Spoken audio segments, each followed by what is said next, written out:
बात कहने का, करने का, बैठने का। पिछले 3-4 महीनों से लगातार हमारे उच्च स्तरीय अधिकारी इनकी बातें सुन रहे हैं।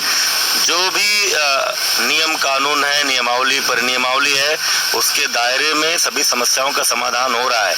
किसी भी व्यक्ति के हिसाब से, किसी भी अभ्यर्थी के हिसाब से नियमावली परिनियमावली नहीं बदल सकती। भर्ती का प्रकरण हो या कोई भी प्रकरण हो, जो उत्तर प्रदेश सरकार के विभिन्न नियम परिनियम है, उसी के अनुसार काम होगा। हम वही कर रहे हैं, ये सबको पता है। लोकतांत्रिक अधिकार सबको है प्रदर्शन करने का, लेकिन जैसा जैसा हम चाहें वैसा वैसा सरकार करे, ये कई बार संभव नहीं होता है। व्यर्थ काम के लिए धरना होगा तो व्यर्थ जाएगा। बस सब पढ़े लिखे लोग हैं, सब शिक्षक बनने को आतुर हैं, सब लोग समझते हैं नियम क्या है, कानून क्या है।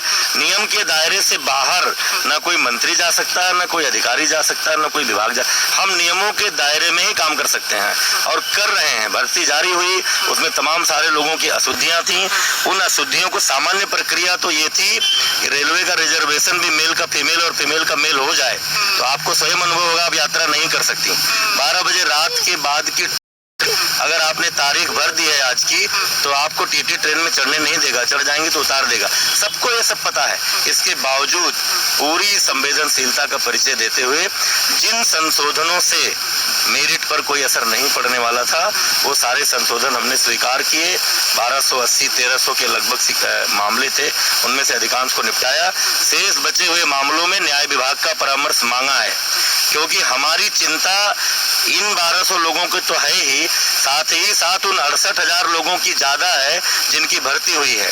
हम कोई भी कदम ऐसा नहीं उठा सकते जिससे जिन 68,000 लोगों का प्लेसमेंट हुआ है, नौकरी मिली है, वो किसी कानूनी दाव पेच में फंसे।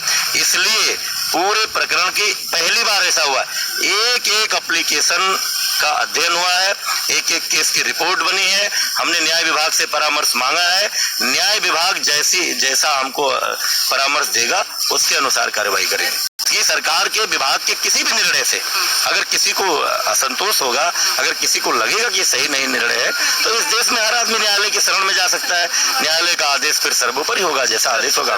रिक्त पद जो 22 वो सीटों वाले हैं, हम 67,867-69,000 शिक्षक भर्ती के अभ्यर्थी जो प्रतीक्षा सूची का इंतजार कर रहे हैं। कौन सी प्रतीक्षा सूची जारी हुई थी क्या? तो नहीं कह रहा हूँ कि ये जो आप सवाल कर रही थी 3 महीने से बैठे, हर 3 दिन बाद इनका एजेंडा बदलता है।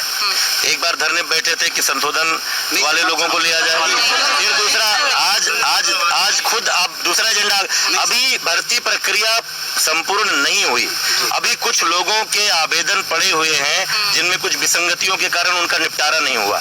क्या आज ही उन पदों को रिक्त घोषित करके हम दूसरे को उस पर भर्ती कर लें? क्यों इस तरह का आंदोलन करने की आवश्यकता क्या है? जब भर्ती प्रक्रिया पूरी होगी तब हमको पता चलेगा कि कितने हमारे पद रिक्त रह गए हैं, उसके बारे में सोचेंगे। अब मैं बार बार कह चुका हूं कि अभी तक का जो नियम रहा है, कभी भी कोई वेटिंग लिस्ट बेसिक शिक्षा विभाग में जारी नहीं हुई है।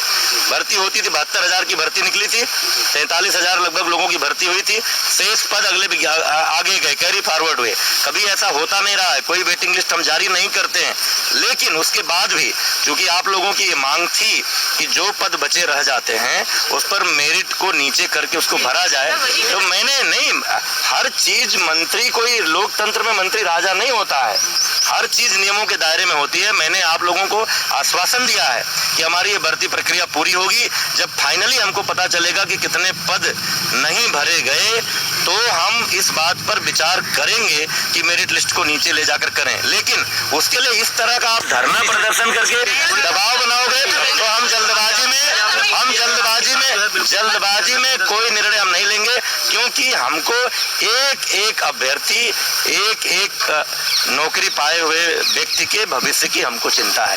केवल उनकी ही नहीं जो यहाँ धरने पर बैठते हैं, उनकी भी, जो जिनकी पोस्टिंग हुई है, जिनकी भर्ती हुई है, उनकी भी जो अभी प्रतीक्षा कर रहे हैं। हम समग्रता में सोचते हैं, हमको पूरे प्रदेश की चिंता है। आपको इस बात पर प्रसन्न होना चाहिए कि उत्तर